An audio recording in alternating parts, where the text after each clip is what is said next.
hare-hare da sace-sace da ta da garuruwa har ma da ganin bayan fararen hula ko kuma kashe fararen hula wanda basu ji basu gani ba abu ne wanda yake ƙara kaimi a tarayyar Najeriya a kowace safiya, wanda a baya-bayan nan garuruwan da basu taɓa jin wannan abu ba ko jihohi su ma abin ya bulli jihohin. A lokacin da ya gabata jihohi guda 3 zuwa 4 su ne suka yi ƙaurin suna a wannan harkar, idan muka ce jihar Maiduguri da kuma Katsina, haka zalika da jihar Sokoto su ne manyan wuraren da wannan al'amari ya fi shafa. Amma a halin yanzu ita ma jihar Bauchi da Kebbi da wasu jihohi makamantan wannan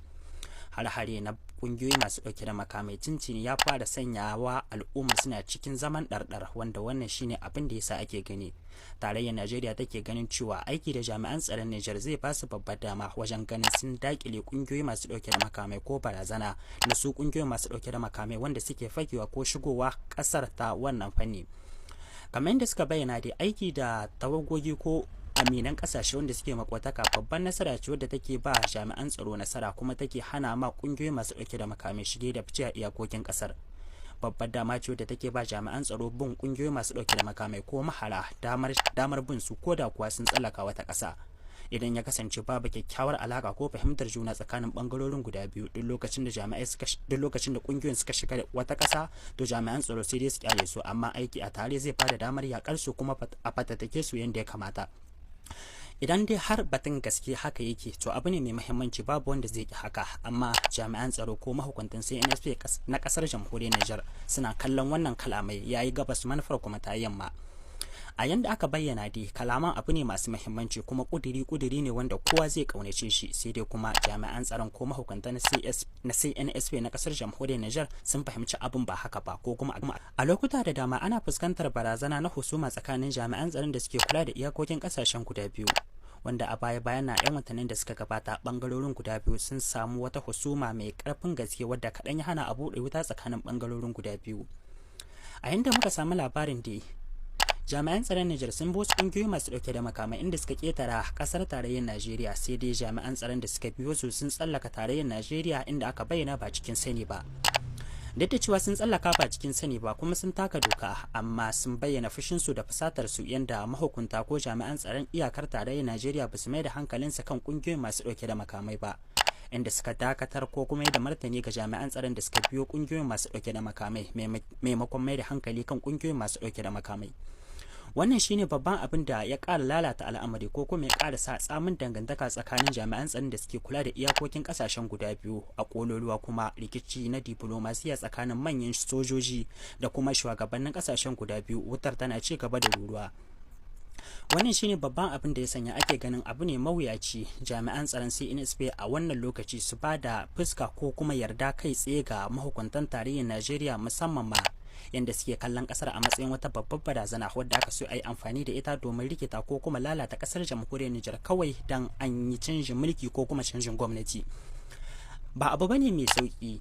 mayar da martani kai tsaye ko kuma mance babbar barazana wadda aka yi kokarin yi ma mahukuntan CNSP, amma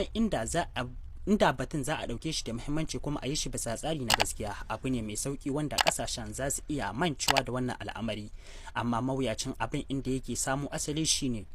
mahukuntan CNSP a kowane lokaci suna kallon tarayyar Najeriya a matsayin wata babbar barazana a wannan lokaci, musamman ma yanda kasar ta daura kyakkyawar alaka da tsohuwar uwar gijiyar kasar jamhuriyar Niger, kasar Faransa, wanda ake tsoron za a iya shirya wasu abubuwa wanda ba su dace ba domin cutar da jamhuriyar Niger ta fannin abotaka ko kusancin da yake akwai tsakaninta da tarayyar Najeriya idan har Niger ta bada wata kofa ko gibin da za a iya amfani da shi. Shine babban dalilin da ya sanya mahukuntan CNSP suke ƙara kulawa a kowane lokaci akan irin abin da kaje ka zo tsakanin su da kusancin da tarayyar Najeriya take musu ta yi a kowane lokaci. Ko da yake a yanzu abin ya ɗanyi dama-dama in za a auna da shekarun da suka gabata, wanda a wannan lokaci akwai wasu al'amura da dama wanda kasashen guda biyu suke tafiyarwa, musamman ma gwamnoni ko jagorori wanda suke aiki ko suke mulkin jihohin da suke da makotaka da kasashen guda biyu kamar jihar Difa da kuma yankin Borno. Sai kuma a matakin ƙarshe, a yanda Christopher Musa ya nashi jawabin ko kuma bayyana ƙudurin shi kan cewa yana da kyau ƙasar Turkiya ta yi ruwa ta yi tsaki domin ganin ta gyara alakar da yake akwai tsakaninta da kasar jamhuriyar Nijar, inda ya bayyana hakan a matsayin wani babban aiki wanda kasar za ta yi domin ta kawo sauki ko ci gaba na murkushe kungiyoyi masu dauke da makamai tsakanin kasashen guda biyu.